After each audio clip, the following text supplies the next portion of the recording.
Hi అండి, నివెన కిచెన్కి స్వాగతం. ఈరోజు రెసిపీ అటుకుల మిక్చర్ అండి. ఇక్కడ నేను అటుకుల మిక్చర్ని బూందీతో వేసానండి. చాలా బాగుంటుంది. ఇప్పుడు శ్రావణ మాసం కదా అండి, ఎక్కువగా ఫాస్టింగ్ ఉంటాం కదా, ఇలా ఒకసారి చేసి పెట్టుకుంటే ఎప్పుడైనా తినొచ్చండి. అయితే ముందుగా అటుకులు నేను ఇక్కడ మావి అటుకులు షాప్ల నుండి తీసుకొచ్చినాయి కాదండి, మా అమ్మ పట్టించి పంపించింది. అటుకులు అంటే మనం ఇలాంటి అటుకులు టీలో కానీ తింటే చాలా బాగుంటుంది. అదేవిధంగా ఒకసారి ఇలా పోహా కూడా చేద్దాము ఎలా ఉంటాయని చేశానండి. చాలా పర్ఫెక్ట్గా వచ్చాయి. అయితే అటుకులను ముందుగా తీసుకొని ఇలా జల్లించుకోండి. జల్లెట్లో జల్లించుకోవడం వల్ల ఇలా చిన్న చిన్నగా డస్ట్ అనేది వెళ్ళిపోతుందండి. ఇలా జల్లించుకోవడం అయితే మీరు మిస్ చేయకండి. షాప్ నుండి తీసుకొచ్చిన అటుకులైనా సరే ఇలా జల్లించుకొని తీసుకోండి. చూడండి ఎంత డస్ట్ వచ్చిందో. తర్వాత ఇలా అన్ని జల్లించుకొని నేను తీసుకున్నానండి. ఇక్కడ నేను 1.5 kg వరకు అటుకులు తీసుకున్నాను. వీటిని వేరొక ప్యాన్ పెట్టుకొని కొద్దిగా వేసుకుంటూ ఇలా డ్రై రోస్ట్ చేసుకున్నానండి. అటుకులు ఎప్పుడైనా డ్రై రోస్ట్ చేయడం వల్ల మంచిగా కరకరలాడుతూ వస్తాయి. రోస్ట్ చేయకుండా అస్సలు వేయకండి. ఇలా రోస్ట్ చేసుకుంటేనే పర్ఫెక్ట్గా వస్తాయండి. ఇలా కొద్దిగా తీసుకుంటూ రోస్ట్ చేసుకుంటూ ఒక బౌల్లోకి షిఫ్ట్ చేసుకోండి. ఇలానే అన్నీ కూడా రోస్ట్ చేసుకోండి. ఇవి చిన్నగా ఉన్నాయి అటుకులు ఏంటి అనుకుంటున్నారా? అయితే ఇవి పంట అటుకులు అండి, అందుకనే చిన్న సైజులో ఉన్నాయి.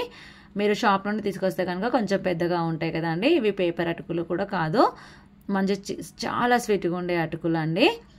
ఆ తర్వాత నేను కొద్దిగా శనగపిండి తీసుకున్నాను. అందులో రుచికి సరిపడే సాల్ట్, కారము, కొద్దిగా వంట సోడా వేసి కొద్దిగా నీళ్లు పోసి కలుపుకున్నాను. అయితే నేను మిక్చర్ ఇక్కడ బూందీ నేనే చేసుకున్నాను కాబట్టి ఎలా చేశాను అనేది కూడా వీడియోలో చూపిస్తున్నానండి. కొద్దిగా వాటర్ వేసుకుంటూ ఈ కన్సిస్టెన్సీ వచ్చేంత వరకు ఇలా కలుపుకోండి. చూడండి, ఇలా కలుపుకొని డీప్ ఫ్రైకి ఆయిల్ పెట్టుకొని ఒక గుంత గరిట అంటే ఇట్లా జాలి గరిట ఉంటుంది కదా అండి, రంధ్రాలు ఉండే గరిట తీసుకోండి. దాన్ని ఒక చిన్న గ్లాసులోకి షిఫ్ట్ చేసుకొని పిండిని ఇలా చూపిస్తున్నట్టుగా వేసుకోండి. ఆయిల్ అనేది బాగా కాలిన తర్వాత వేసుకుంటేనే బూందీ అనేది పర్ఫెక్ట్గా వస్తుందండి. బూందీ పర్ఫెక్ట్గా రావాలంటే మీరు ఆయిల్ ఎక్కువ వేడిగా ఉన్నప్పుడు వేసుకోండి. అలా వేసుకోవడం వల్ల పర్ఫెక్ట్గా వస్తుంది. చూడండి ఇలా ఎంత పర్ఫెక్ట్గా వచ్చిందో. ఇలా వేరొక గంటతోనే మొత్తం ఇలా తీసుకోవాలండి, రెండు వైపులా కాల్చుకొని. చూడండి నేను మొత్తం బూందీ ఇలా ఒక బాక్స్ నిండుగా చేసుకొని పెట్టుకున్నానండి. ఈ బూందీ తీసుకొని పక్కన పెట్టుకొని అటుకులలో ఇలా కలుపుకున్నానండి. మొత్తం వేసుకున్నానండి. ఈ ఒక బాక్స్ అనేది మొత్తం వేసుకున్నాను. తర్వాత వేరొక ప్యాన్ పెట్టుకొని వేరొక ప్యాన్లో ఆయిల్ పెట్టుకొని ఆయిల్ వేడయ్యాక ఇలా పల్లీలు వేసుకొని ఫ్రై చేసుకున్నాను. ఇలా పల్లీలు అన్నీ ఒకదాని తర్వాత ఒకటి వేసుకుంటూ ఫ్రై చేసుకోండి. అయితే కరివేపాకు వేయగానే మా పాప భయపడిపోయిందండి, అందుకే వీడియో అట్ అయిపోయింది.